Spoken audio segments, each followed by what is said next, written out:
Hello, my name is Jacquelyn Pavilon. I'm a job market candidate in the Department of Economics at Georgetown University in the US. I'd like to talk about my paper, Why Protection is Important, looking at the impact of uncertainty on refugee integration.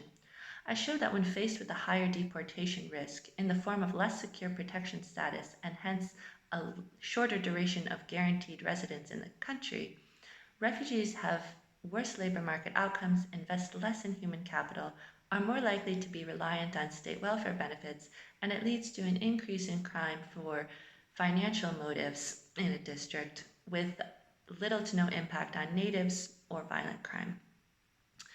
Now, I first built a search and matching model, which is a slight variation, that allows governments to introduce an aggregate deportation shock for politically motivated reasons, and it also incorporates the individual possibility of a deportation. And I predict with this model that those with less secure residence status should face longer spells of unemployment.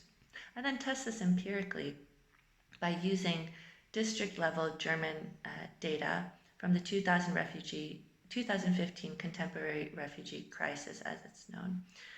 I look at the share of refugees in a given district that have this worse protection status versus better protection status, and then look at how it impacts my outcomes of interest, such as the share of refugees unemployed, etc.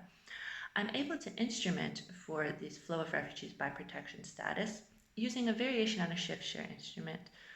Now, usually shift share instruments rely on historical shares and contemporary growth rates of flows of migrants.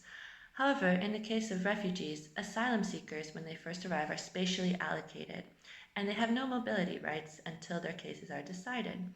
So I'm able to use this nationality distribution based on the exogenous spatial allocation, which I show is not correlated systematically with district-level characteristics, to build an instrument for the flows of refugees by protection status.